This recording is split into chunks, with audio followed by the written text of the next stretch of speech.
Dès que tu es prête, c'est bon. Alors, Erev Tov, bonsoir. On commence la semaine dernière.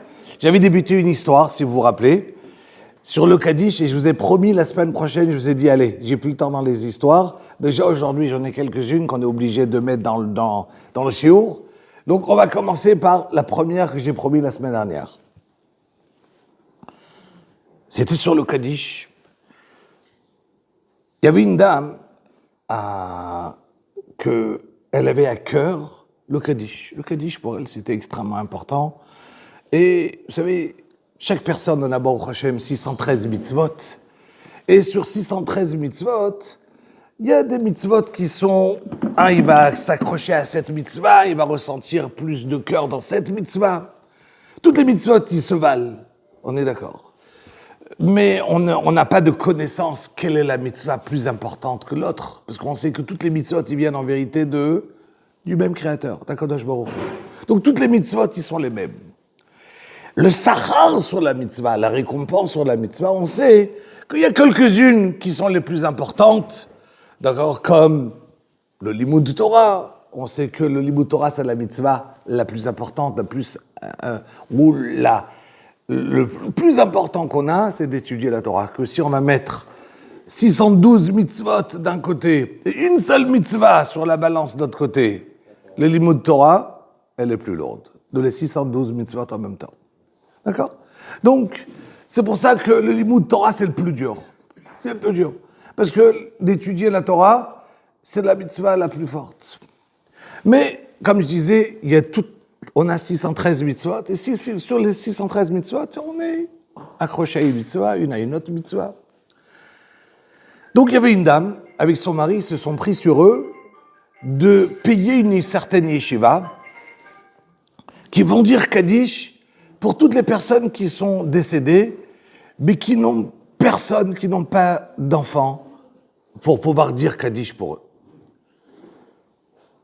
Donc, des années, ils payaient comme ça. Pendant des années, ils payaient et ils donnaient à la yeshiva donc de l'argent. Voilà qu'un jour, le mari en question, lui-même, il est décédé. Et tout l'argent qu'ils avaient, c'était grâce à la parnassa du mari qui travaillait. Du coup, il n'y avait plus de parnassa pour pouvoir payer la yeshiva. Et donc, cette dame-là, ça lui tenait tellement à cœur, elle a pris rendez-vous avec le rav de la yeshiva, et elle est partie, elle lui a dit, voilà, j'ai un souci d'argent, mon mari il est décédé, bien que j'ai 2 filles à marier, et je n'ai pas avec quoi les marier. Mais ce qui me tient à cœur le plus fort, c'est le Kaddish. Je vous demande de continuer à dire Kaddish, même sans argent. Évidemment, la yeshiva, ils ont dit oui, aucun problème, on continuera à dire, vous avez aidé la yeshiva pendant des années, on va toujours demander à quelqu'un à dire Kaddish, aucun problème. Cette dame-là, elle sort de la yeshiva, elle a le cœur comme ça, qui est libre, qui est entièrement allégé, ce qui lui pesait tellement de cette difficulté du Kaddish. Et en marchant vers elle, très heureuse, elle rencontre un homme âgé, qu'elle ne connaît pas du tout, qui a l'air qui brille, qui est quelqu'un qu'elle n'a jamais vu dans la ville. Et il lui dit, dis-moi, comment ça marche, la parnassa ? Elle regarde, en 2 mots, Mazé Kachour, quel rapport avec vous ? Je dis, non, racontez-moi. Et elle commence à raconter, voilà, tout va bien, mais j'ai quand même 2 filles à marier, et c'est énorme ce que j'ai besoin de payer, je n'ai pas d'argent. Cette personne dit, écoutez, il n'y a pas de souci, ce qu'on va faire, on va écrire tout de suite une lettre, un shtar. Dans ce shtar-là, il y aura écrit que je demande à la banque, au responsable de la banque, de vous donner tant et tant d'argent.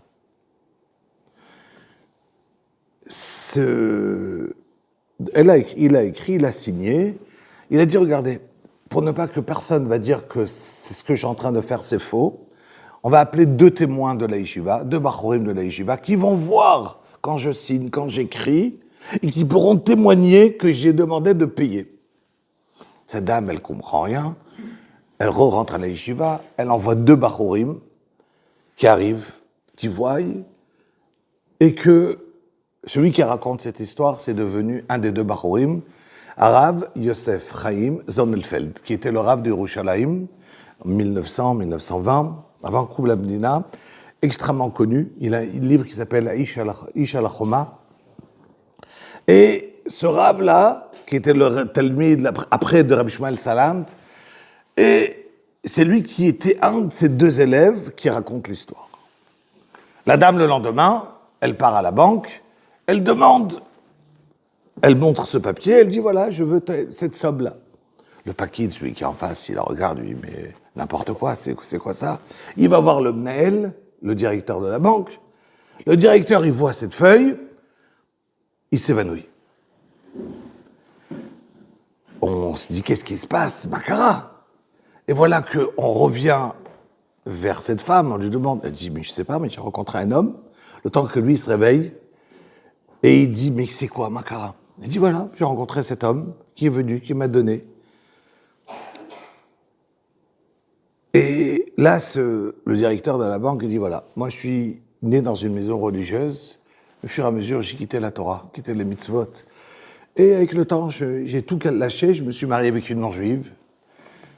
Et quand mon père est décédé, j'ai jamais dit Kaddish. Et voilà que mon père, il est venu cette nuit dans mon rêve. Il m'a dit, tu sais, mon fils, quand je suis mort, personne n'était là pour dire Kaddish après moi. Et je ne pouvais pas accéder à ma place en haut. Jusqu'à qu'il y a eu cette femme-là qui a payé, et j'ai eu le srout de récupérer ce Kaddish pour moi.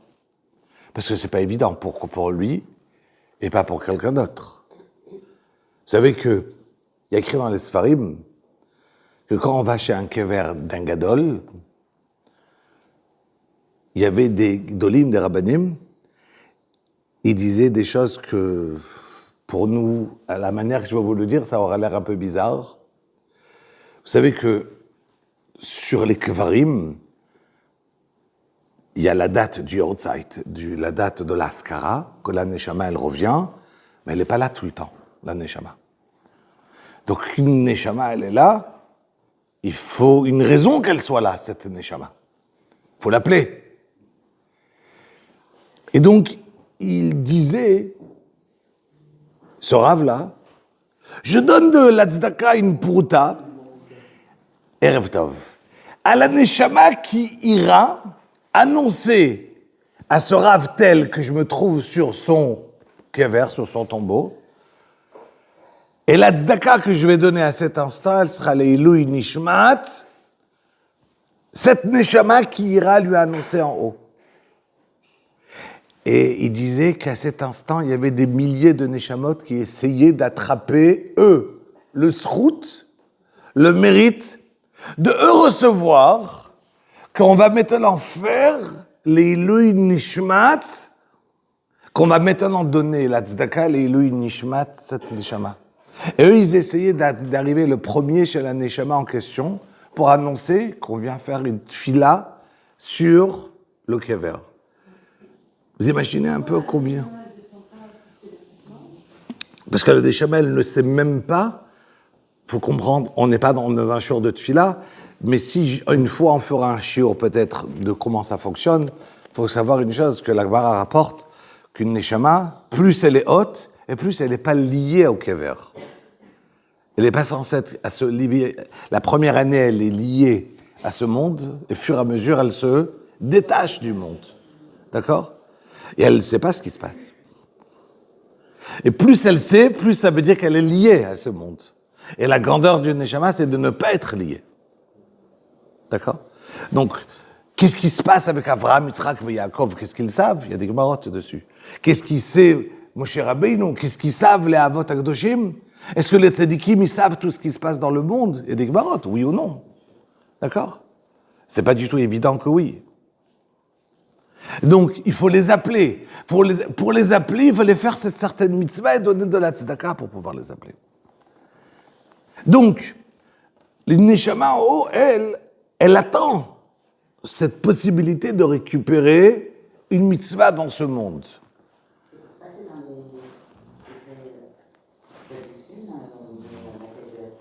Tout à fait. Et le Yiddishmat, quand on met quelque chose, et c'est pour ça qu'il y a toutes les lascarotes, les tfilotes, les brachot, et ainsi de suite, il y a Inyan. Maintenant, comment on fait? On essaye d'annoncer à la Neshama qu'on va arriver. Ok? Donc, je reprends. À part qu'il y a des moments précis où la Neshama, elle est là, qu'elle est liée à ce monde, comme écrit dans les Gemarot, ou bien il y a des moments où, comme on sait que Erev Rosh Chodesh, où on sait quand, et ainsi de suite, d'accord? C'est des moments précis où on peut l'Askara dans les 3 premiers jours avant l'Askara, que la Neshama, elle arrive, mais je ressors du sujet, ou sinon je vais rester dedans. Donc, c'était juste pour Erev Tov. Donc, je disais que je reviens à mon histoire. Il y avait donc ce monsieur-là qui disait, voilà, je me suis retrouvé, je me suis marié avec une non-juive et j'ai pas dit Kaddish. Et cette dame-là, elle est venue, elle a payé et j'ai eu le srout, moi, d'avoir le Kaddish, les Ilui Nishmati. Donc, je lui dois énormément à cette dame. Et je te demande à toi, mon fils, de payer cette somme pour que cette dame-là, elle pourra marier ses filles. Moi, évidemment, je me suis réveillé le matin, j'ai dit, c'est des bêtises. Et voilà que la dame, elle prouve l'histoire en venant avec la feuille. Donc, ça veut dire que le papa, il est descendu du Olam Haemet pour pouvoir demander, se présenter, et les 2 témoins qui étaient un des 2, Rav Chaim, Yosef Chaim Zonenfeld, qui a raconté cette histoire. Vous comprenez un petit peu la grandeur, encore une fois, de qu'est-ce que ça veut dire donner à une Neshama quelque chose, et qu'est-ce que ça veut dire combien une Neshama, elle attend pour recevoir une mitzvah, parce que ça ne va pas lui donner. Si je ne peux pas l'honorer en lui mettant des fleurs sur un tombeau, ça va rien lui faire.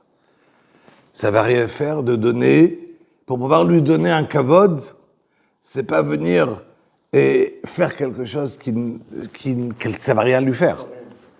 Donc il faut lui donner quelque chose qu'elle va pouvoir en profiter. C'est quoi? Un kaddish, barichou, une bracha, que quand je vais m'arrêter, faire une tefila, baruch ata Hashem Elokeinu, c'est pas le fait de manger. La Neshama, elle ne va pas profiter que moi, maintenant, je prends mes cacahuètes et bois un verre de coca. Elle a profité que je vais m'arrêter et je vais dire Baruch ata Hashem, Elokeinu melech haolam, she'akol niya bidvaro. J'ai une prise de conscience que tout vient d'Akadosh Baruch Hu, et ça, je fais l'Eloi Nishmat, la personne qui est décédée. Ça, j'ai envoyé quelque chose. Mais si j'ai mangé et j'ai pas fait de bracha, c'est encore pire. Vaut mieux ne pas faire, arriver dans une askara, et j'arrive chez quelqu'un, je dis, et je mange sans faire une bracha, qu'est-ce que j'ai donné à la Neshama? Au contraire. Pourquoi on allume une bougie? Bezrat Hashem, une fois, je t'expliquerai, c'est quoi le nerf, où il est l'intérêt, et qu'est-ce que ça donne, mais je sortirai là de mon shiur. Donc, mais Bezrat Hashem, on en reparlera. Ner Hashem, Nishmat Adam. C'est un pasouk. Ner Hashem, Nishmat Adam, la ner d'Akadosh Baruch Hu, c'est Nishmat Adam, la neshama de l'être humain. Qu'est-ce que ça veut dire et pourquoi et qu'est-ce que ça fait un ner? Évidemment, c'est extrêmement important, mais encore une fois, une autre fois. Mais c'est un pasouk. Deuxième histoire avant de commencer le shiur. Il y avait un homme, on parle en 1950, et sa femme, jeune mariée, elle a eu une maladie quelconque, et les médecins, ils ont dit à Yerushalayim, Pikuach Nefesh, danger de mort, il faut l'opérer urgent. Une jeune dame, un jeune couple, mais sache que si après l'opération, c'est fini, elle n'aura plus d'enfant. Donc il se dit, moi, j'ai pas eu d'enfant encore. C'est pas possible, il faut bien que D'un autre côté, les médecins, ils disent Pikuach Nefesh, danger de mort. Ils veulent que je signe pour l'opération. Qu'est-ce que je dois faire? Il n'a aucune solution. Il se dit, écoute, ma seule solution, il y a un Rav à Bnei Brak, le Chazon Ish, qui était l'Askara la semaine dernière, mercredi soir, qu'on se rappelle qu'on a allumé des bougies. Et voilà qu'il se dit, je vais à Bnei Brak. Bnei Brak, c'est 4 bus, c'est pas comme avant ou comme aujourd'hui. Bnei Brak, Yerushalayim, il y a un bus direct. Il fallait aller jusqu'à Tel Aviv, prendre des bus. Bnei Brak était une petite moshava, un petit kfar. Je crois qu'il arrive à Bnei Brak, c'est quelques minutes avant la tfila de Mincha. Il va voir le Chazon Ish, il lui pose la question. Le Chazon Ish, il lui dit, je comprends pas ta question. Je me dis que c'est Pikuach Nefesh, danger de mort, qu'il faut opérer. Il faut opérer. Quelle est ta question? Il faut opérer. Et le Chazon Ish, dans la même phrase, il lui dit, tu as déjà fait Mincha? Tu as déjà prié? L'autre, il lui dit, non, pas encore. Je dis, alors fais avec nous Mincha, et on reparle après Mincha. Ils font Mincha. Après Mincha, le Chazon Ish, je le rappelle, il lui dit, repose-moi ta question. Il recommence la même question qu'il vient de poser, ça fait 20 minutes. Il finit la question, le Chazon Ish, il regarde, il lui dit, non, faut pas opérer. Bezrat Hashem, elle aura rien, pas besoin d'opérer, et comme ça, elle aura des enfants. L'autre, il le regarde, il dit, Rav, ça fait 20 minutes, je vous ai posé la question, vous m'avez dit Pikuach Nefesh.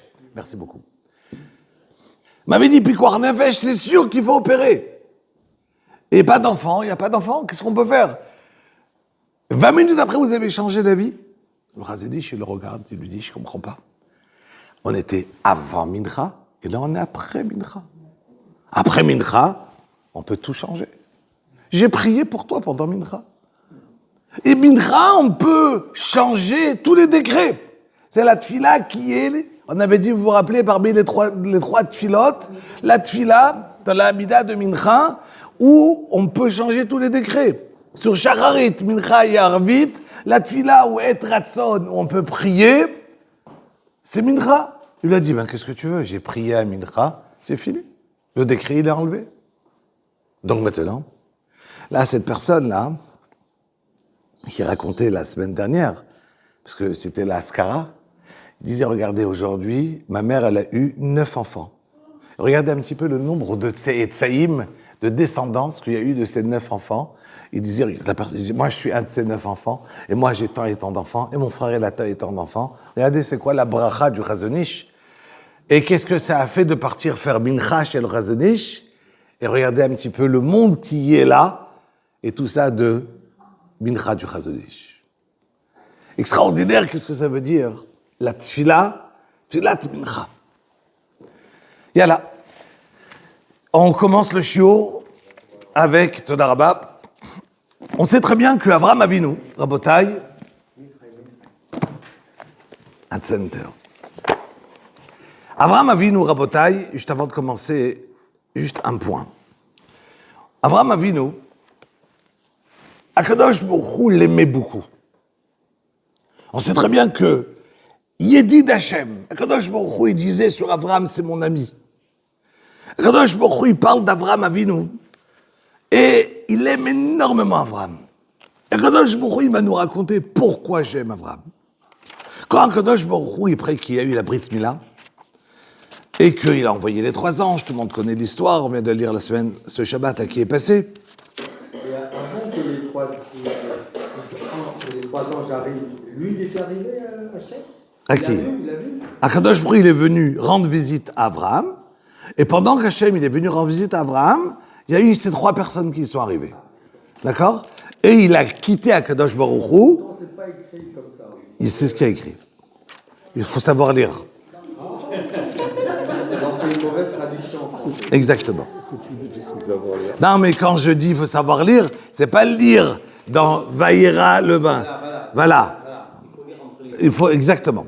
Vaïra elav Hashem beloné mamré. Akadosh Baruch Hu, il s'est présenté à lui. Donc déjà qui débute là, à se présenter? Hashem. Et après, Vaïsaena, Vaïar, Veinesh Shlosha Anashim. Et après, il va revoir les 3 anges. Elle dit que aussi c'est écrit comme ça. Ben voilà. Donc, Mais non, ça c'est écrit dans le... donc je reprends. Après, voilà que je me retrouve, Avraham Avinu, Akadosh Baruch Hu, il vient, il dit, voilà, je vais maintenant détruire Sodome va Amora. Je vais détruire Sodome. Et avant de détruire Sodome, je vais annoncer à Abraham ce que j'ai envie de faire. Pourquoi? ואברהם היו יהיה לגוי גדול ועצום ונברכו בו כל גויי הארץ. אברהם אבינו שלם. כי ידעתיו למען אשר יצווה את בניו ואת ביתו אחריו ושמרו דרך השם לעשות צדקה ומשפט למען אביא השם על אברהם את אשר דיבר עליו. Le passouk qui nous dit clairement pourquoi Akadosh Baruch Hu il aime Avraham Avinu. Il y a un tzaddik qui fait les mitzvot, mais pour lui. Il se garde à lui-même, il fait attention à lui-même, mais il ne va pas proclamer le nom d'Akadosh Baruch Hu. Il ne va pas... Avraham Avinu, il est parti dans le monde entier. Ayaïr Patlo. De chaque personne dans le monde, que cette personne doit connaître Akadosh Baruch Hu. Avraham Avinu n'a pas fait un travail personnel. Il dit à Akadosh Baruch Hu, pourquoi j'aime Avraham? Parce que je sais, les man asher yetzaveh et banav, il va ordonner à ses enfants, il va éduquer ses enfants, ved beto acharav, et sa descendance, et sa descendance, et sa descendance, veshamru derech Hashem. Ils vont garder le chemin d'Akadosh Baruch Hu.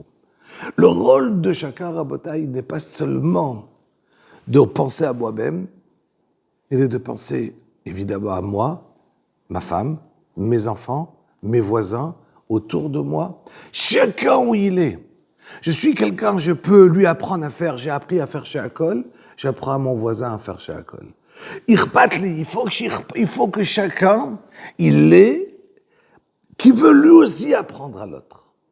J'ai pas besoin d'être rabbin, d'être le plus grand rabbin pour pouvoir annoncer et apprendre. Il faut le faire avec sourire, pas avec remontrance, pas avec un reproche à quelqu'un. Mais si je peux apprendre la Torah à quelqu'un, c'est parce qu'en vérité, il faut que ça déborde de moi. Quand je viens et je sais quelque chose, et j'apprends quelque chose, et que je le ressens, ben je vais le partager avec quelqu'un d'autre. Surtout quand je sais que c'est Dieu est bête. Il dit Avraham Avinu, va Avraham ayo yé le goy gadol ve'atzum. La raison que je l'aime, c'est parce qu'Avraham Avinu transmet. Faut pas garder pour soi-même. Essayons de ressembler à Avraham Avinu. Tout ce qu'on apprend, on essaye de le partager. On le partage quand je le connais bien. Parce que si je le connais pas bien, on va se moquer de moi ou me le refuter. Je vais être ébranlé et je lui dis on va me dire tu apprends les choses à moitié. Donc il faut absolument bien et le partager. Numéro 1. Numéro 2, Avraham Avinu. Quand il a fait la Kedat Yitzhak, Akadosh Baruch Hu lui a demandé de prendre son fils, le monter. Après, il a refait descendre et tout de suite, il a pris ce bélier-là qui était là, qui essayait d'arriver vers lui, qui s'accrochait dans les buissons. Il est parti, Avraham, il l'a pris.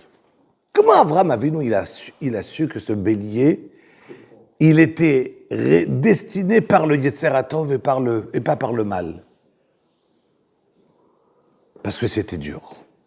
Chaque fois que c'est quelque chose qui est dur à être fait, il a vu le bélier en train de être mistaber, de venir et d'être accroché dans les arbres. Il dit, il a envie de venir, il n'arrive pas. C'est Dieu émet. Quand on voit dans la vie que tout est facile, Rabotai, essaye de réfléchir, peut-être on se trompe. La vie, elle n'est pas facile. Pour personne.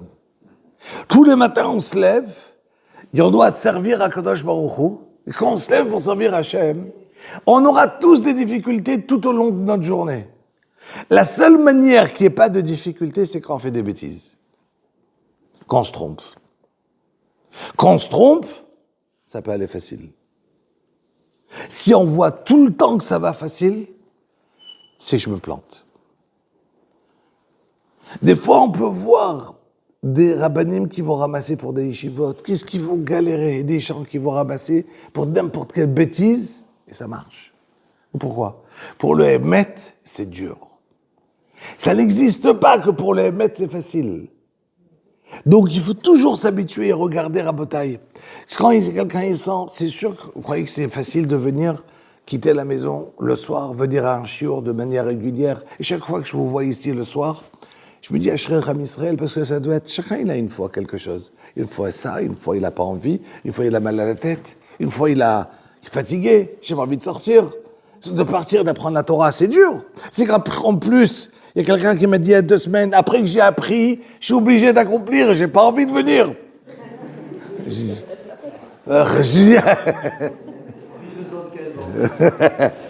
Voilà, on se rappelle de tout. Mais il a raison. Ça veut dire que le fait d'apprendre, c'est Mechayev. Et ce Mechayev là d'apprendre, il est embêtant. Moi, je regardais cette semaine quelque chose qu'on va parler tout à l'heure. Et dessus, je débute sur Netilat Yadayim, qu'on était en révision. Une question sur la paracha. Si c'est dans le sujet, oui, ou sinon, je dis non. Pourquoi on ne connaît pas le nom des 2 filles de Lot, alors qu'elles sont à l'origine? Et on connaît le nom de la femme de Lot qui, finalement... Quand vous connaissez le nom de femme de Lot? L'Irite, mais elle n'est pas... Ah, très bien. Mais pas dans la Torah. La Torah, elle l'a pas dit. Non, mais Lot, on ne connaît pas. Voilà. Maintenant, parce que c'était pas important. Tout ce que la Torah, elle n'est pas important. La Torah n'est pas un livre d'histoire. Et donc, la Torah, elle vient pas me raconter des histoires. Le livre le plus incompréhensible dans toute la Torah, c'est Bereshit. Ce qui a l'air le plus un livre d'histoire, c'est exactement le livre le plus caché. Parce que c'est le livre qu'on essaie de comprendre. Et vu que c'est écrit d'une manière comme en histoire, on peut croire qu'on le comprend. Et c'est ça le pire. Et pourtant, tous les enfants d'Ismaël sont écrits dans la Torah. Et pourquoi? Quelle est l'importance de ces personnages-là qui, en fin de compte, on dit c'est des princes et tout ça. Et tout le monde pense que ce sont les Arabes. C'est les Enfants. Alors, pour dire que... Bon, enfin, toujours est-il qu'il y a ces personnages qui sont écrits. Bruno, tu as toujours ta place, hein. À l'heure que tu arrives, elle est là. C'est pas vrai, non, c'est pas la chaise. Si, c'est la chaise, non. Il y a une chaise de bébé. On va mettre ton nom. Voilà. C'est à gauche. Ils ont dit qu'on va mettre ton nom. Hein.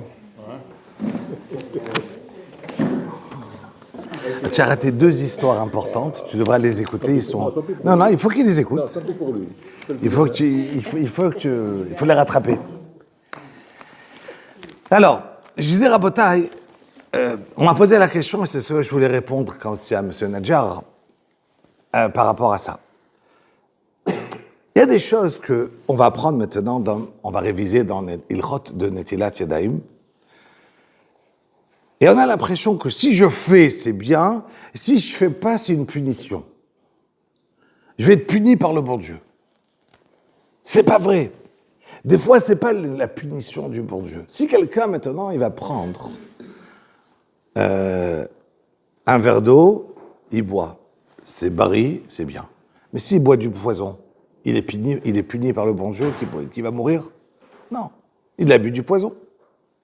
Si quelqu'un, il fait pas Netilat Yadayim le matin, en dehors de la halakha, on va te dire qu'il y a Ruach Tum'a. Il y a une impureté sur la main. Cette impureté-là, elle est dangereuse. Tu vas dire, mais Hachem, il va me punir. T'as pas puni, c'est toi qui as pris du poison. Ça veut dire que, par exemple, prenons un exemple, je regardais cette semaine, dans la halakha, il y a quelqu'un qui... imaginez que quelqu'un, il s'est levé le matin, il a pris une pomme, il n'a pas fait d'Itila. On a vu la semaine dernière. Qu'est-ce qu'il doit faire? Netila 3 fois à la pomme. D'accord? Parce qu'il a passé l'impureté, la touma, je peux le traduire, touma, Dora, ça veut dire? Bravo. Donc, on se rappelle, touma, impureté, tout le monde le sait. Donc, il a passé l'impureté à quoi? À la pomme. L'impureté, c'est quelque chose de réel. Ça veut dire que c'est tamé. Tamé, c'est parce que moi, je suis kadosh. Et quand je suis kadosh, je peux devenir tamé. C'est pour ça que si c'est un non-juif qui a touché une pomme, c'est pas un problème. D'accord? Parce qu'il n'a pas eu la touma, il n'est pas impur. C'est que moi qui est impur parce que je suis kadosh. C'est mon degré de Kedusha qui me donne la possibilité de devenir tamé. Mais c'est pour ça que si maintenant je vais à Paris et j'achète une pomme, je ne dois pas lui faire Netilat Yadayim. Pourquoi? Parce que la pomme, encore une fois, elle n'a pas reçu une touma. Ça, c'était numéro 1. Il y a des choses qui ne vont même pas aider de faire la touma, de faire Netilat Yadayim. Imaginez, on sait très bien que la Gemara a dit, tout le monde connaît, Rabbi Shimon Bar Yochai a dit, la Gemara, que c'est très très très dangereux, et dit la Gemara, de prendre un oignon, de l'éplucher, et de le laisser la nuit, et de le manger le lendemain. Un œuf et de l'ail. Il dit Rabbi Shimon Bar Yochai, celui qui mange un de ces trois, Arezi mitrayev ben nafsho, c'est comme s'il prend un pistolet, il se tue à lui-même. Alors, ça c'est comment? Ça c'est déjà les solutions. D'accord? Mais ça veut dire, mais je sais une chose. Est-ce que ça c'est une punition qui dit Rabbi Shimon Bar Yochai? Non, c'est pas une punition. C'est le fait qu'il y a de la Ruach Tum'a, le fait qu'il y a de l'impureté qui va être dans cette chose-là, ça va créer à une personne qui sera malade plus tard. Si c'est pas aujourd'hui, ce sera plus tard. Mais ça crée des maladies. Après, une personne se dit, moi je suis malade. Peut-être tu n'as pas fait attention à manger des oignons, ou un œuf, ou de l'ail. Même si tu l'as mis au frigidaire ou dans une boîte, ça n'aide pas. D'accord, ça n'aide pas. Et la seule solution pour l'aider, c'est le mélanger avec autre chose. C'est le rajouter, par exemple, des tavlinim, mais ça ne suffit pas de le mettre dans une boîte et de l'enfermer à double tour. Non, ça n'aide pas. D'accord? Ou de lui laisser harot. Mais ça, c'est la Gemara, donc Gemara dans Masechet Nida Daf Yud Zayin, qui va te donner. Maintenant, le fait de faire ça, quelqu'un qui le fait, en dehors c'est pas le mot assour qui est important, c'est dangereux pour lui qui est important. Ça veut dire qu'il y a des choses qui sont dangereuses. Moi, la fin dernière, vous voyez ici, Bezrat Hashem, prochainement, on va ramener un Sefer Torah. C'était les bijoux du Louvre. Beaucoup plus important. On ne joue pas avec des petites choses lourdes. Donc,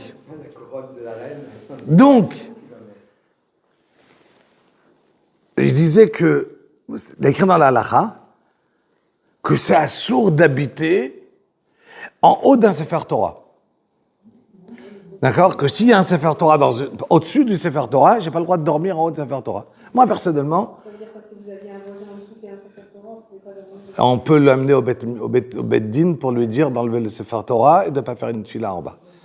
Ça veut dire que c'est un problème d'amener le Taz dans le Shulchan Aruch, donc le Rabbi Yosef Karo, tout le monde connaît le mot le Shulchan Aruch. Il écrit dans le Shulchan Aruch que dans sa vie, il a perdu tous ses enfants qui sont morts. Il a dit parce qu'il a habité en haut d'une choule. Il a dit, il habitait en haut d'une synagogue, et donc tous ses enfants, ils sont morts. À Kiryat Sefer, il manque des synagogues, et donc il y a des miklats. Dans le miklat, il y a eu plein d'histoires qui se sont arrivées. Plein d'histoires. Parce qu'on va faire quelque chose qui n'est pas mechoubad. Non. On n'a pas le droit de se comporter de n'importe quelle manière quand on se situe en haut de la Torah. C'est comme si quelqu'un, il rapporte le Mishnah Berurah, une autre halakha maintenant, quelqu'un qui, aux toilettes, va avoir... Avant, ils n'avaient pas des toilettes, comme nous aujourd'hui. Donc, quelqu'un qui va rentrer un chumash dans un toilette, c'est motard? Très bien. C'est quoi le issour? Un manque de kavod Très bien. Un manque de kavod de Sefer Torah. D'être en haut de Sefer Torah. Donc, où j'ai fait par exemple, j'ai fait une maison, moi je l'ai mis ici, parce qu'en haut on n'a rien. Mais je ne l'ai pas mis dans un endroit, par exemple de l'autre côté, où il y a des chambres. Ici, de ce côté, il n'y a aucun problème. Ou bien je crée une maison, voilà, par exemple, c'est une maison, et je crée une blita, ça veut dire un renfoncement vers l'extérieur, et je mets le Sefer Torah ici. Je peux prier ici, en dessous d'une maison, j'ai pas de problème. De prier ici, qu'en haut il y a des gens qui habitent, j'ai pas de problème. Mais le Sefer Torah ne doit pas se situer en dessous d'une habitation. Et d'accord, moi j'ai appelé une fois un posek, Une chambre à coucher. C'est un problème? Habiter veut dire Juste rabotage, juste pour finir ce que je disais. habiter Juste. sur n'importe quelle de la maison. Alors, chambre à coucher, c'est sûr. Et habiter, il faut faire attention, faut garder une certaine dignité en haut de Sefer Torah. Non, Zrat Hashim, c'est pas un problème. Voilà, rabotage, juste je reprends. Je disais qu'une fois, moi personnellement, je voulais. Une fois, j'ai appelé un grand possèque. Et j'avais besoin d'avoir une choule. On n'avait pas minyan en France, à une certaine ville quand j'étais un petit bout de temps. Et je voulais faire dans mon sous-sol minyan. Et j'ai appelé le Rav, je lui ai dit, si j'ai même pas de Sefer Torah, on n'aura pas minyan. Et il m'a dit, Chamira, sakanta, misura. C'est plus chamour. Le issour, de dire le chamour, la sakana, c'est une sakana. Parce que c'est un danger. Et donc, ne regardez pas ça comme une punition, mais comme un danger. C'est comme si quelqu'un, il se dit, c'est assourd parce que j'habite en haut d'un Sefer Torah. Je ne dois pas habiter en haut d'un Sefer Torah. Et c'est un manque de kavod, d'accord? Donc le Mishnah Berurah, le Chafetz Chaim, il rapporte qu'il connaissait quelqu'un qui posait son pot de chambre dans un endroit où il avait tous les livres. Et alors avant, il n'y avait pas de toilette. Mais avant, donc, ils avaient des pots de chambre. Et il avait tous ces sfarib là-bas. Il raconte qu'est-ce qui lui est arrivé. Donc en deux mots, c'est quoi? Ça veut dire que la sakana, elle est de donner un kavod. On avance, Rabotai. On reprend la halachot en rapide. Ken.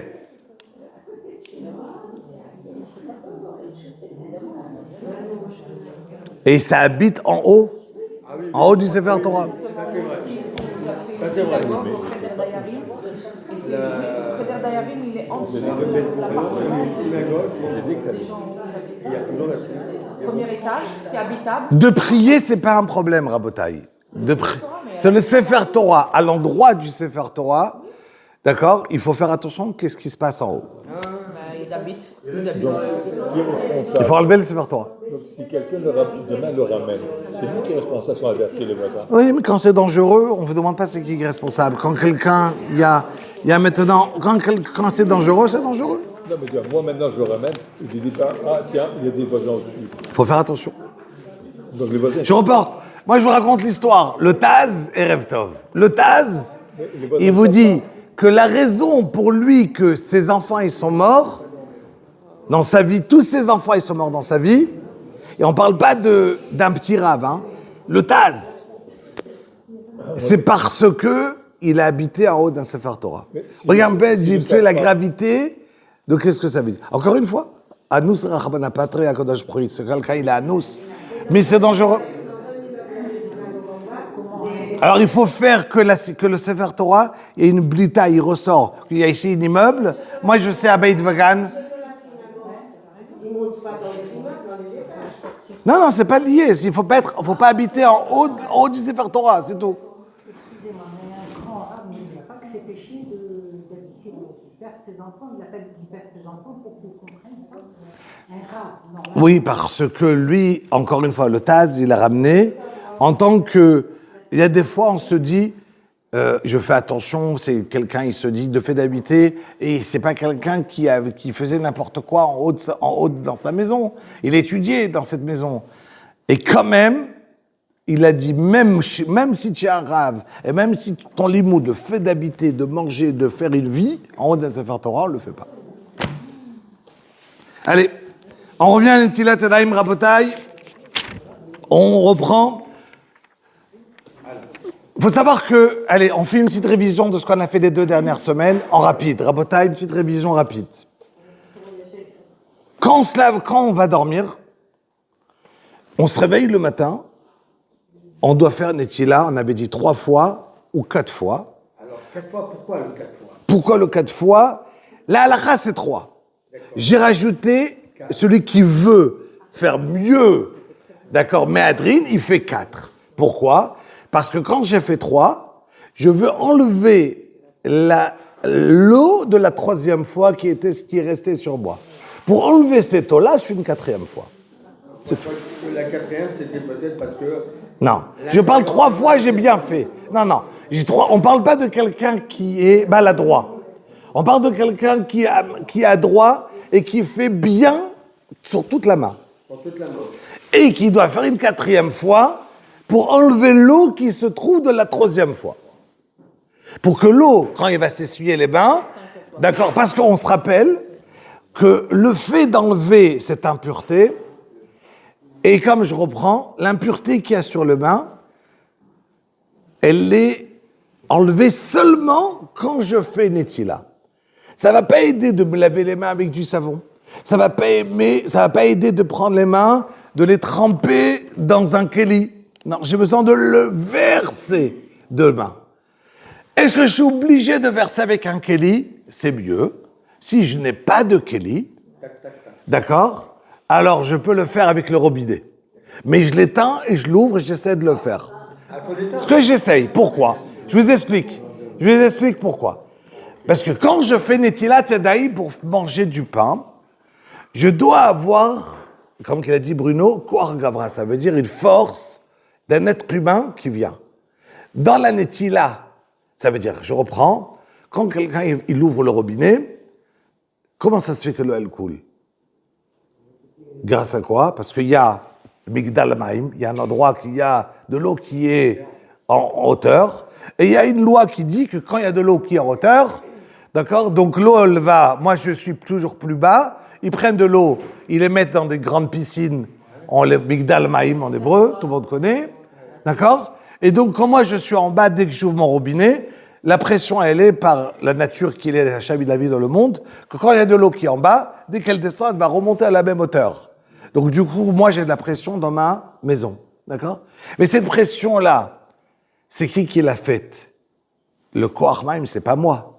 Ça s'appelle pas une force humaine qui est venue. Mais quand j'ouvre le robinet, la première pression, c'est une force humaine. Est-ce que j'ai besoin de faire Netilat Yadayim avec une force humaine? Non. Quand je fais pour enlever c'est pas obligé. C'est mieux. Quand je mange du pain, oui. Je vous ai séparé entre les deux Netilat Yadayim. Il y a manger, rappelez-vous, il y a Netilat Yadayim quand je mange du pain. Il y a Netilat Yadayim pour enlever l'impureté. Ok? C'est deux Netilat Yadayim qui sont différentes, qui ne sont pas les mêmes halachot. Quand je fais Netilat Yadayim, pour manger du pain, j'ai besoin de faire attention de ne pas avoir un morceau de saleté sur mes mains. Ça s'appelle chatzitza. D'accord? De la même manière que quand je vais aller au mikvé, mesdames, on a fait attention de ne pas avoir la chatzitza. La même chose quand je fais Netila, je ne vais pas avoir chatzitza. Je ne vais pas avoir quelque chose qui sépare moi de l'eau. D'accord? Donc si j'ai un peu de peinture sur moi, je dois l'enlever avant. Si j'ai un morceau de colle, je dois laver avant de faire Netila. Quand je me lève le matin, non. Je ne dois pas faire attention à mes ongles avant de faire Netila. Je fais Netila directement. Donc ça n'a pas la même halakha. Netilat Yadayim du matin et Netilat Yadayim pour manger du pain. Ok, très bien. Mais la troisième... Non. Mais d'après la... Donc, le matin, je parle. Le matin, quand je mange, je me lève le matin, je n'enlève pas les bagues. De Netilat Yadayim, ça c'est une marloquette. Non, j'ai pas dit que oui, c'est une marloquette, ça dépend, on les enlève tout le temps, on ne les enlève pas. Mais en tout cas, pardon. C'est un problème parce qu'on ne ventilate sur le bout des doigts. Alors pour Kippour, parce que c'est pour cela qu'en vérité, pour enlever la touba, ça aurait suffi ça. D'accord? Pour enlever l'impureté, ça aurait suffi comme à Yom Kippour. Mais vu que maintenant, il faut le savoir une chose, Rabotai, elle a posé une question très importante. Juste, je réponds à la question. Quand on est à Yom Kippour, on ne peut pas se laver les mains entièrement. Ouais, mais bon. Et comment ça se fait que là, l'impureté, je suis d'accord de la faire ici? Parce qu'il faut savoir qu'il y a des règles de Yom Kippour, que Yom Kippour, HaKadosh Baruch Hu, ne laisse pas l'impureté s'installer. Parce que les forces du mal ne vont pas régner de la même manière qu'ils peuvent régner toute l'année. C'est la raison qu'à Yom Kippour, je peux me permettre des choses en moins. Parce que d'un côté, j'ai le inouï de ne pas me laver, d'accord, qui fait partie des 5 Inouïm, de ne pas... Mais d'un autre côté aussi, la force de l'impureté, elle est moins forte pendant Yom Kippour. Pour ça que je ne peux pas dire « Ah, si ce que j'ai appris à Yom Kippour, alors je vais l'apprendre pour toute l'année. » Non. L'ambiance de Yom Kippour, Elle est différente. On a une Gdoucha, parce que la Gdoucha, elle est tellement plus forte, d'accord? Il y a que Kadosh Baruch Hu, il enlève cette impureté de Yom Kippour, à Yom Kippour. Donc je reprends, Rabotai. Important de faire, la raison qu'on fait les Tila le matin, c'est 2 raisons. Premièrement, parce que Akadosh Baruch Hu nous a créés à nouveau. Chaque matin, Hachem, il crée, il redonne des forces à une personne. Notre Neshama, elle monte en haut, et c'est 1/60e de la mort. Et c'est pour ça qu'on a ramené la fin dernière que David Ameller ne voulait pas dormir plus que 60 nishmin, ça veut dire 60 respirations, qui environ, alors je dis pas, il y a plusieurs avis, c'est combien de temps, mais c'est environ une demi-heure. Ça veut dire qu'il dormait, David Ameller, moins qu'une demi-heure en une fois. Il pouvait dormir moins qu'une demi-heure, il se réveillait, il faisait Tehillim, et il continuait à redormir. Parce qu'il ne voulait pas arriver à cette impureté de goûter à cette toum'a de la mort. Il n'avait pas l'obligation de faire Netila. Parce que nous, on fait Netila parce qu'on dort. C'est la raison que même quand on dort en journée, on doit faire Netila. Quand je dors en journée une demi-heure, parce que j'ai 2 raisons pourquoi je fais Netila. Ou bien parce que je suis un être nouveau, ou parce que j'ai dormi. C'est 2 raisons différentes. Et puisque je ne sais pas c'est quoi la raison, qu'il y a écrit ces 2 raisons, donc je fais les 2. Donc, mais la bracha, je la fais que le matin. Si quelqu'un il va dormir à l'après-midi, il se lève, il fait Netila, sans bracha, sans aucune bracha, et il n'y a pas les mêmes obligations que d'être stressé, de faire vite Netila, de ne pas toucher, de ne pas faire ça. Non. Tout ça, c'est que le matin. Quand tu vas dormir la sieste, il n'y a aucun problème de se lever après une sieste et de faire tranquillement Netila. On se rappelle, j'en ai 4 en même temps qui posent une question, je crois qu'il y a Dora, vas-y, allez-y.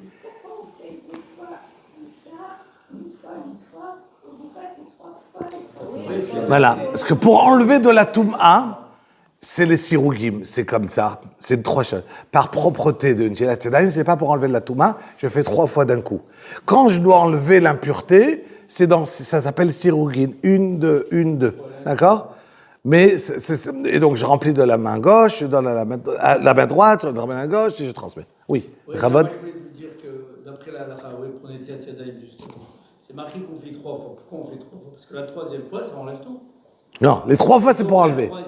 La 3 fois, c'est pour enlever la touma. Mais l'eau qui se situe sur toi, d'après le Gaon, je dis c'est une khumra.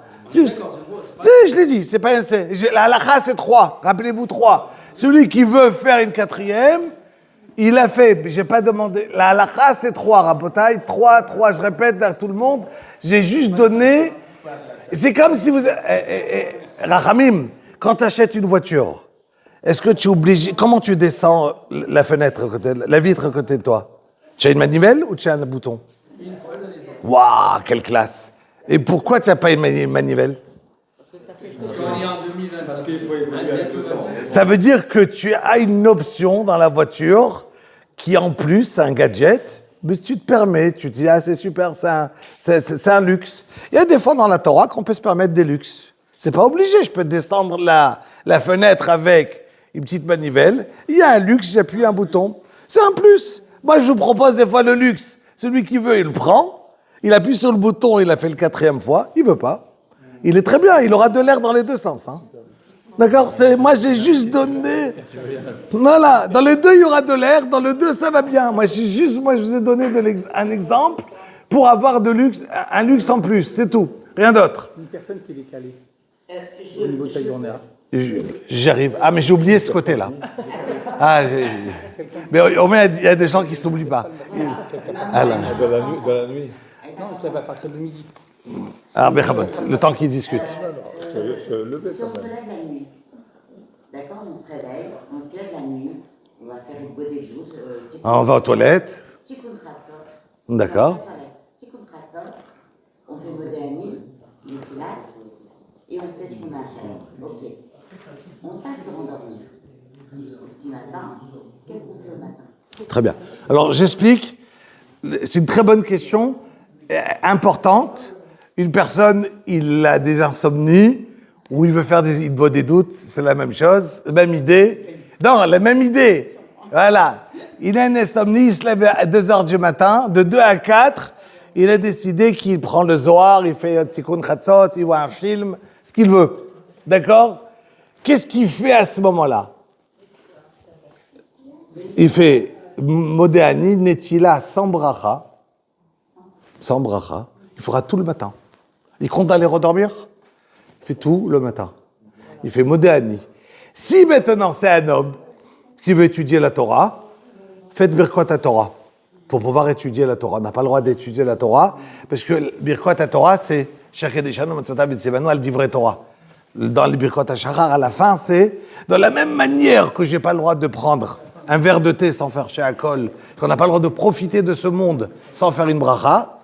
De la même manière, je n'ai pas le droit d'étudier la Torah sans faire une bracha. D'accord? Ça veut dire que le matin, avant d'étudier la Torah, j'ai pas le droit de faire c'est-à-dire, j'ai pas le droit de me réveiller le matin. Mon fils, il me demande, papa, on a le droit de faire ça? J'ai pas le droit de lui répondre. Tant que j'ai pas fait Birkot à Torah. Parce que d'abord, de la même manière, ça s'appelle profiter de la Torah sans bracha. Donc, je suis obligé de faire une bracha avant, donc avant d'étudier la Torah. La question est, est-ce qu'on a le droit de réfléchir en Torah sans un truc? C'est une autre question. D'accord? Mais de parler de Divrei Torah, c'est sûr que c'est assaut. Donc, je reprends. Je ne compte pas étudier la Torah. Je suis une femme. Je fais Modéani, pas Netila. Je fais Netila, évidemment, sans bracha. Toilette à Sheriatzar. Et le matin, je ferai tout. D'un coup, Netilat Yadayim, à Sheriatzar, Elokai Neshama, mes brachot. Et là, je peux prendre mon café tranquillement, avant, après, ce que je veux. La dernière fois, vous m'avez dit que... J'ai dit avant, après, ce que je veux. Non, avant Birkot HaShachar. Je viens de dire avant, après, ce que je veux. Il a dit, non, j'ai entendu. Même à l'instant, je viens de le dire avant, après, ce que je veux. Que j'ai le droit de prendre un café avant de faire Netil, avant de faire les brachot du matin, aucun problème. C'est pas assourd de prendre le café, à part pour les hommes, c'est mieux de faire Birkot Torah avant de prendre un café. D'accord? Pas les brachot, pas Birkot HaShachar, mais moi qui voulais réviser, laissez-moi 10 minutes, allez-y, mais... Non. Elle faut être sniout si elle fait la voix. Oui, mais ça veut dire... Vous êtes en pyjama, aucun problème. Oui, aucun problème, aucun problème. La seule chose qu'on a dit que pour faire une bracha, il fallait que le cœur, ici, et la partie d'en bas, elles soient séparées. Je n'ai pas le droit d'avoir une robe de chambre avec rien en dessous et qui me fait que mon cœur et le bas du corps, si le cœur voit le bas du corps, c'est assourd de faire une bracha. Donc ça voudrait dire que vous mettiez une ceinture. Exactement. C'est quoi la bracha sur la ceinture le matin? Monsieur Nadjar, la bracha sur la ceinture le matin? La bracha sur la ceinture le matin, les hommes? Bah oui. Rabotaï, mesdames, la bracha sur la ceinture le matin. Plus vous venez, plus vous êtes en porte-à-faux. Plus vous venez. La bracha sur la ceinture. Je vous ai donné qu'on n'a pas le droit de faire une bracha si quelqu'un y met un chalouk, une robe, et qu'il n'a rien en dessous, il n'a pas le droit de faire une bracha. Qu'est-ce qu'il doit faire?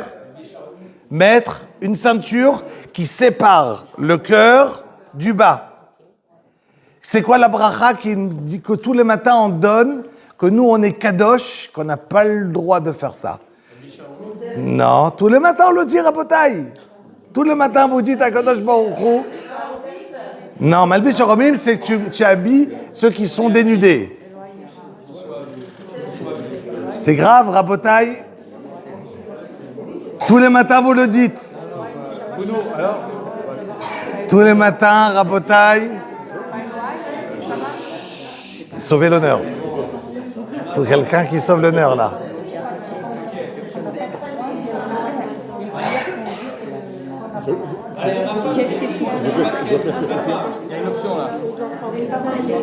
J'entends pas. Presque. Elle a dit quelque chose qui se rapproche. Elle a dit Ozer Israël Betifara. C'est quoi Betifara? Betifara, ça veut dire quoi Betifara? Non, les Tifara. C'est pas en français les Tifara. C'est pas la tifada. C'est quoi les Tifara? Tifara avec. C'est quoi Petit Farah?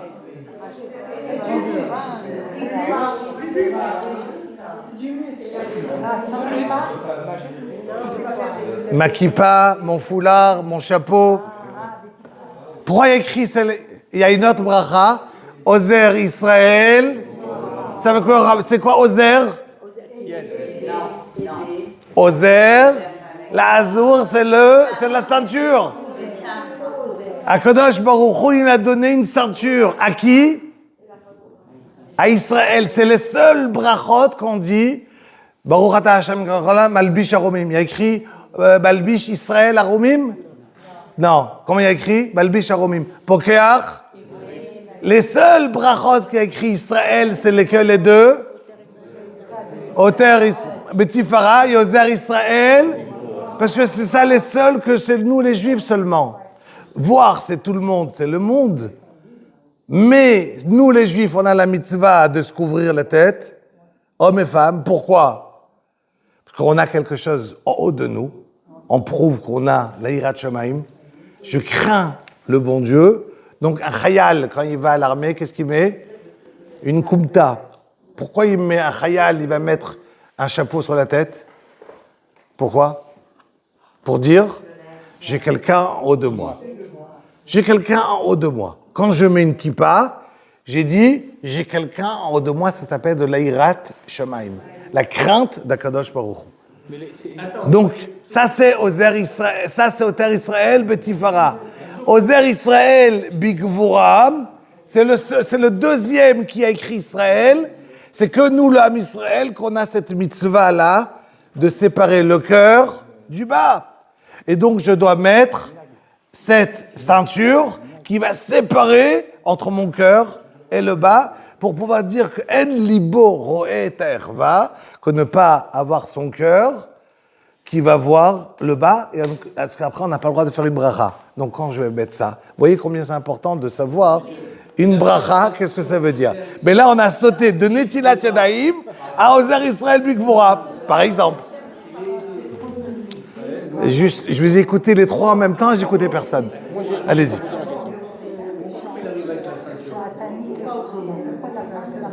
Voilà. Parce que la femme, elle est proche d'Akadosh Baruch Hu, et elle a été faite comme le Ratzon d'Hachem.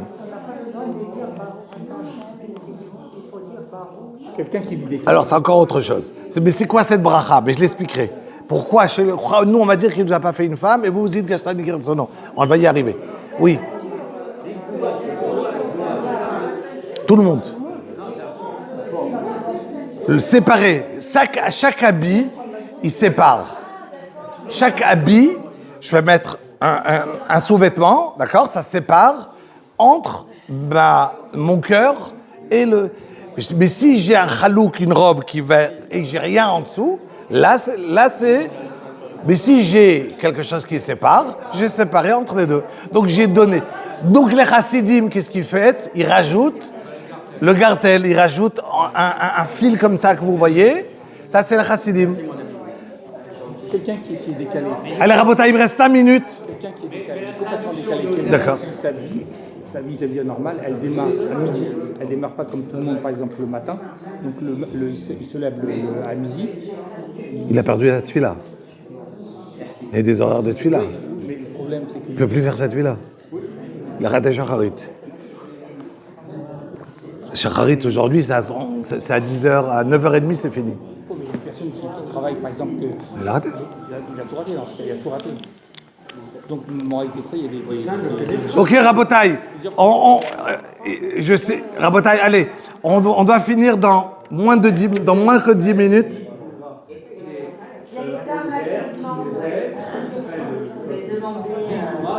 Non. On n'a pas le droit de dire du Lachonara sur lui. Non, parce que pour moi, c'est la traduction. C'est une traduction d'enfant. Comme Bao. Mais Gvoura, où est la Chagoura dans le Big Et On est dans Netilat Yadayim. quelle Gvoura elle est dans Ozer? Non mais, après, c'est quoi la force? Quelle est ta force? Et c'est quoi la force? La force de quoi? Que je suis... Et le Chafetz Chaim, il était fort? On a un peu de mots. Alors, regarde la halakha, ça veut dire quoi? Il dit le regarde le Shulchan Aruch, c'est quand que tu fais les brachot. Je le lis 2 secondes? Allez, je te le lis en 2 secondes, mais on doit changer de... On doit prendre...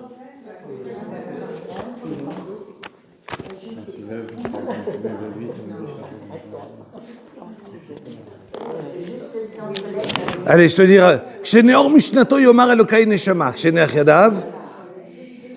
Regarde, c'est quoi? Juste, ça veut dire quoi? Roka Haaretz Alamaim?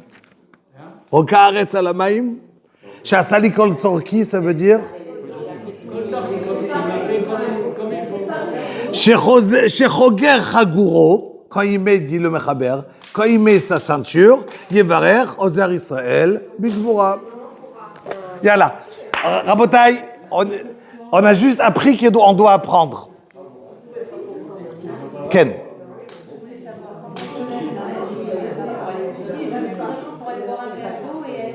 Modéani. Modéani, on se lave les mains.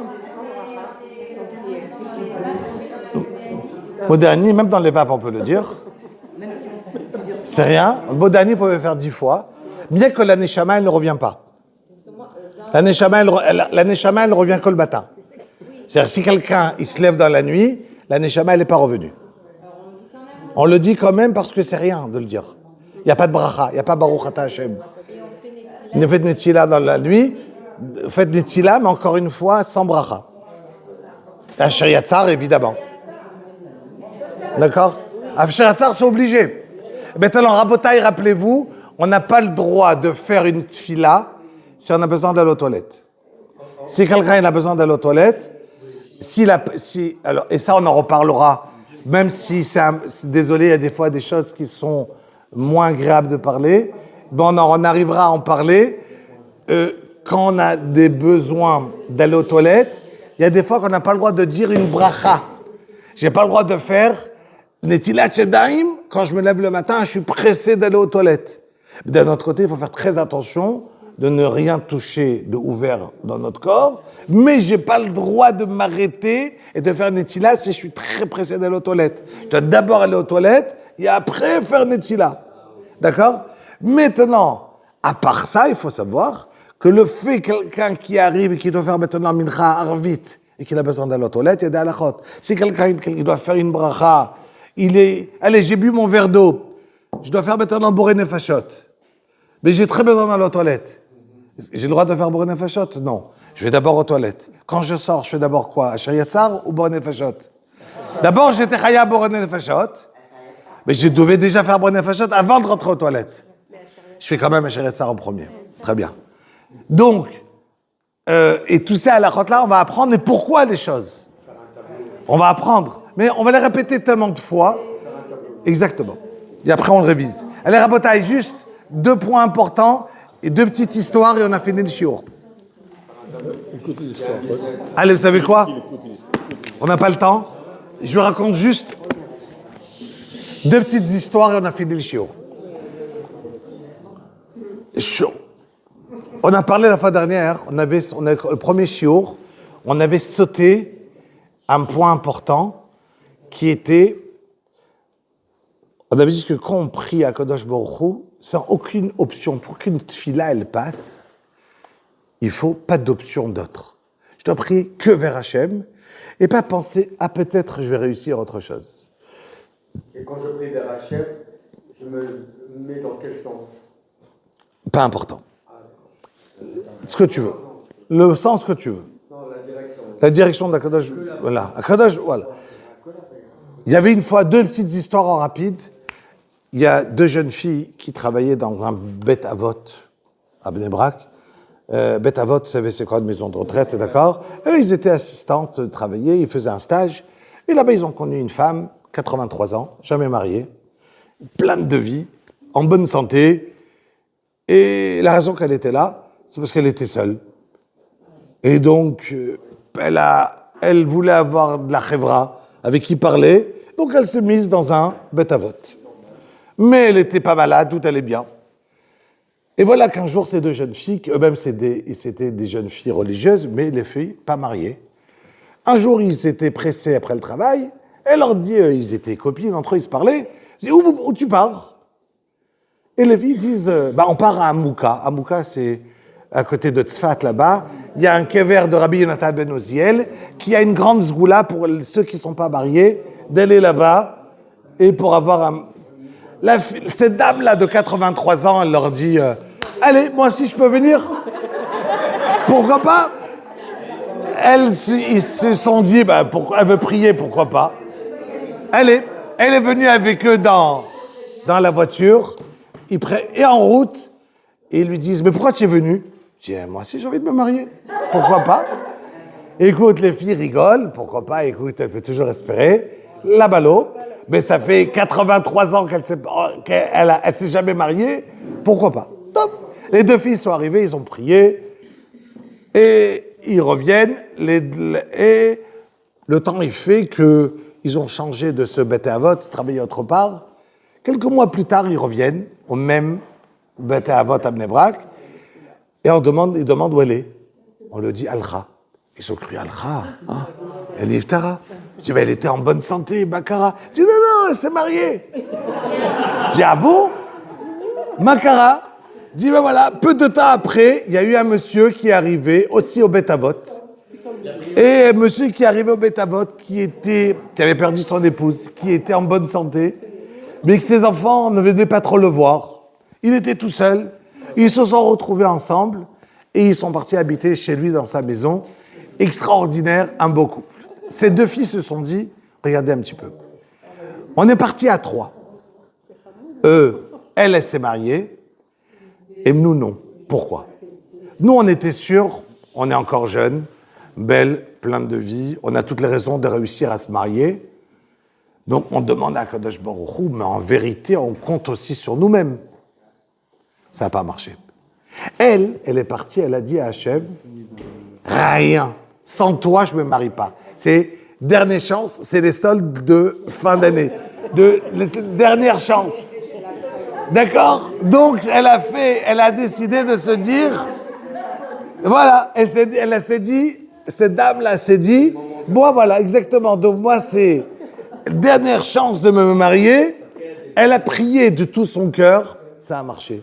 Quand je pars, je prie de tout mon cœur, c'est très différent que si je crois que je peux compter aussi sur moi. Deuxième petite histoire très mignonne que j'ai aimée, il y avait un avrech que il vivait avec rien. Il n'avait même pas un petit 2 pièces, et il aura chaque année un enfant. Et jusqu'à que sa femme était enceinte du 9e, et ils ont un petit 2 pièces. La femme lui dit à son mari, je tiens plus. On va le mettre où? On va mettre des ravalim, des cordes dans le truc. Toute place inimaginable qu'on a pu inventer dans la maison pour faire dormir les enfants. Ça dort dans la cuisine, ça dort dans la salle à manger, ça dort de partout. Il n'y a pas où on va mettre le petit 9e, on le met où? Il lui dit, écoute, j'ai pas de choix, tu as raison, je vais aller demander à mon père. Je dis, attends, si ton père il avait de l'argent, ça fait longtemps qu'il aurait dû nous les donner. Je dis, non, je voulais te dire, Avinu Sheba Shamayim, notre Père Céleste, je vais au kotel, je m'assois, et Hachem y assoit. Il est parti au kotel. Il s'assoit, il prend le Sefer Teilim d'un bout à l'autre. Il pleure. Et de temps en temps, il se rappelle ses difficultés, à qui il doit de l'argent, tout ce qui lui est dur, toutes les années qu'il a passées avec toutes les tsarotes qu'il a, et ça le fait encore plus pleurer. Et voilà que tout à coup, il y a quelqu'un qui vient, qui lui tape sur l'épaule. Calme-toi, qu'est-ce qui t'arrive? Pourquoi tu pleures? Il dit, laisse-moi tranquille, c'est entre moi et Hachem. Il dit, mais raconte. Il dit, c'est entre moi et Hachem. Laisse-moi prier tranquillement, ne me dérange pas. Je dis, mais peut-être je suis là, je peux t'aider. Et il lui raconte, il lui dit, écoute, tu sais, Baruch Hashem, j'ai les moyens. Viens, s'il te plaît, on s'assoit dans un misrad de Tivour, dans un endroit où il y a des maisons. Il s'est assis dans une agence et il arrive à l'agence, il lui dit, voilà, je cherche un 5 pièces avec Ratzer, avec une cour pour ce monsieur à acheter. Il lui dit, voilà, taxe, ça c'est sur moi, la paye, je paye la maison. C'est un vrai. Il n'en revient pas. Il lui dit, mais je veux pas. Merci beaucoup. Moi, j'ai prié à Hachem. L'autre lui dit, écoute, tu as prié à Hachem, mais Akadosh Baruch Hu, il a réveillé mon cœur à moi pour te les donner. C'est Hachem qui t'a donné. C'est un vrai. Il rentre chez lui à la maison, il raconte à son épouse. Il décide au kollel de faire une Seouda. Seouda Todaya, il raconte le Nes. Qu'est-ce qu'il a eu? Que quelqu'un en kotel lui donne comme ça une maison entière qu'il n'a jamais pu rêver. Vous avez compris la fin de l'histoire. Il y a un autre Avrer qui avait le même problème. Il s'est dit, le lendemain, moi aussi, je vais au kotel. Il va au kotel, il prie, il crie, il pleure. Et au bout de 2-3 heures, enfin, il y a quelqu'un qui arrive, qui lui tape à les portes. Il est tout content, il regarde. C'est un monsieur qui dit, tu peux me donner un peu d'argent? D'accord? C'était juste un pauvre qui vient pour demander une tzedaka. Et voilà qu'il passe la journée au kotel, déçu. Il rentre au kollel, et il va au Rosh Kollel, il lui dit, Rav, très déçu. J'ai fait toute la journée, j'ai pas arrêté de crier, de pleurer, il n'y a rien. Le Rav lui dit, écoute, il n'y a pas de choix.